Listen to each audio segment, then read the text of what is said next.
ঢ্যাঁড়সের তো অনেক রেসিপিই খেয়েছো। রোজ রোজ একঘেয়েমি ঢ্যাঁড়স না খেয়ে মাছের ডিম দিয়ে এইভাবে একবার ঢ্যাঁড়স বানিয়ে খেয়ে দেখো, দারুণ লাগবে, মানে মুখে লেগে থাকবে।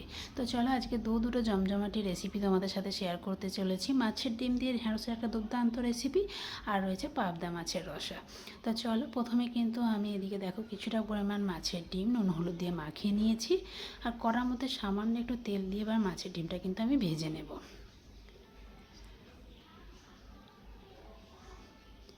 তো মাছের ডিমগুলোকে ভাজার সময় অবশ্যই কিন্তু গ্যাসের ফ্লেমটাকে একটু মিডিয়াম টু হাই রাখবে।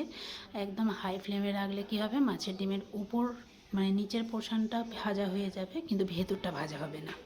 তো চলো, এদিকে মাছের ডিমটা কিন্তু আমার ভাজা হয়ে গেছে, এটাকে এবার তুলে নেব। এদিকে কড়ার মধ্যে আরও একটু তেল অ্যাড করে দিচ্ছি। এবার ফোড়নে দিয়ে দিচ্ছি 5 ফোড়ন।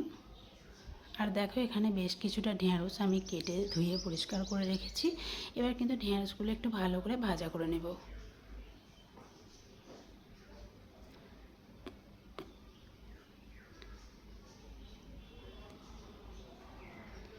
তো ঢেঁড়সগুলো মোটামুটি 50% মতো ভাজা হয়ে গেছে। এবার এর মধ্যে কিন্তু আমি পেঁয়াজ কুচি আর সরু সরু করে কেটে রাখা আলুগুলো অ্যাড করে দিলাম, আর দিয়ে দিলাম পরিমাণ মতো নুন হলুদ গুঁড়ো, আর দিয়ে দেবো লঙ্কা গুঁড়ো। এবার কিন্তু আলু পেঁয়াজ ঢেঁড়স সবটাই কিন্তু আরও বেশ কিছুক্ষণ ধরে ভাজা করতে থাকবো।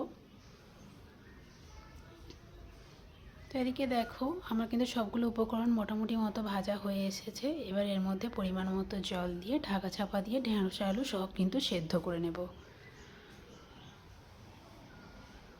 তো এদিকে এটা সেদ্ধ হতে থাক। তো গ্যাসের আরও একদিকে ওভেনে আমি কিন্তু কড়ার মধ্যে দিয়ে দিয়েছি সরু সরু করে কেটে রাখা আলু, নুন আর জল দিয়ে আলুগুলোকে কিন্তু সেদ্ধ করে নেব। তো পাবদা মাছের রেসিপিটাতে আমি একটু আলু দেবো, তো তার জন্য এই আলুটা সেদ্ধ বসিয়ে দিলাম। আর এই যে দেখো বেশ ফ্রেশ আর বেশ বড় বড় পাবদা মাছ আজকে নিয়ে এসেছি। তো পাবদা মাছে আমি কিন্তু নুন হলুদ আর বেশ কিছুটা সরিষার তেল দিয়ে কিন্তু ম্যারিনেট করে নেব। সামান্য একটু সরিষার তেল দিলে পাবদা মাছ কিন্তু আর ফাটবে না। তো আমার ভিডিওটা অবশ্যই পুরোটা দেখতে থাকো, আর ভিডিওটা ভালো লেগে থাকলে অবশ্যই কিন্তু লাইক কমেন্ট আর বন্ধুদের সাথে শেয়ার করে দিও। আর আমার চ্যানেলটাকে অবশ্যই কিন্তু সাবস্ক্রাইব করে পাশে থাকা বেল আইকনটাকে প্রেস করে দিও। তো এদিকে দেখো ঢেঁড়সটা কিন্তু আমার একদম সেদ্ধ হয়ে গেছে। তো এই রেসিপিটা কিন্তু একদম শুকনো শুকনো মাখা মাখা হবে। তো এদিকে দেখো এর মধ্যে আমি দিয়ে দিলাম সামান্য একটু জিরে গুঁড়ো, আর ভেজে রাখা মাছের ডিমটাও অ্যাড করে দিলাম। মাছের ডিমগুলো একটু খুন্তি দিয়ে টুকরো টুকরো করে কেটে দেবো, আর বেশ কিছুক্ষণ ধরে ফুটিয়ে সেদ্ধ করে নেব।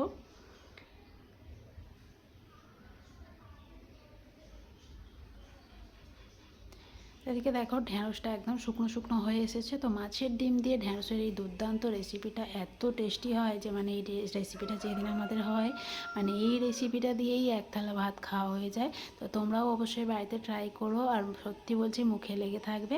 আর কেমন হয়েছে অবশ্যই কিন্তু আমাকে কমেন্টে জানিও।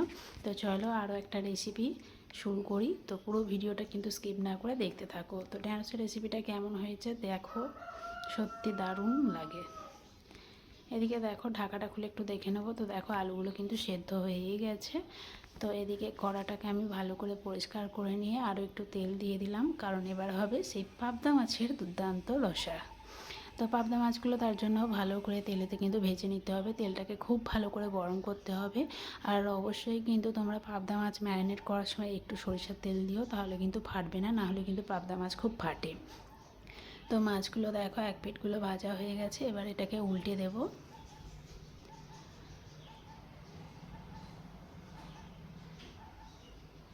তো পাবদা মাছগুলো আমার ভাজা হয়ে গেছে, এবার কিন্তু আমি তুলে নেব।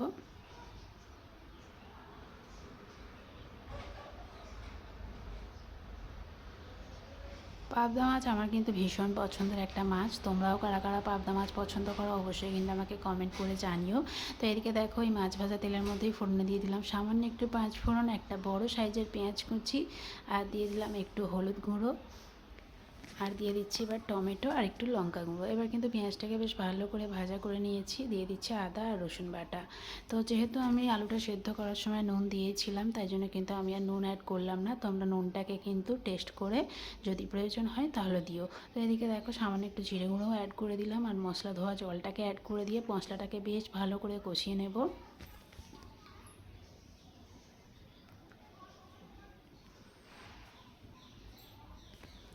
মশলা কিন্তু আমার খুব ভালো করে কষানো হয়ে গেছে। এবার এর মধ্যে কিন্তু সেদ্ধ করে রাখা আলুগুলো অ্যাড করে দেবো। তো এই রেসিপিটা কিন্তু তোমরা আলু ছাড়াও করতে পারো, যেহেতু আমরা একটু আবার তরকারিতে আলু না হলে আমাদের চলে না, তাই জন্য একটু আলু দিলাম আর কি। তো দেখো ঝোলটা কিন্তু খুব সুন্দর ফুটে গেছে আর কালারটাও দারুণ হয়েছে। তো এবার কিন্তু উপর থেকে আমি মাছগুলোকে আস্তে আস্তে দিয়ে দেবো। পাবদা মাছ কিন্তু বেশি নাড়াচাড়া করবে না আর বেশিক্ষণ ধরে ফোটাবেও না, নাহলে কিন্তু মাছগুলো ভেঙে যাবে।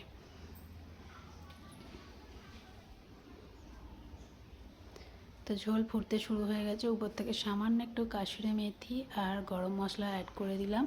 এবার কিন্তু সামান্য হালকা হাতে নাড়াচাড়া করব, বেশি নাড়াচাড়া করব না। আর একটুখানি ফুটিয়ে নিয়েই কিন্তু আজকে এই রেসিপিটা আমার কমপ্লিট হয়ে যাবে। তো আজকে এই দুটো রেসিপি তোমাদের কেমন লাগলো অবশ্যই কিন্তু কমেন্টে জানিও। আর আমার শর্টস ভিডিওগুলোও কেমন লাগছে সেটাও জানিও। চলো টাটা।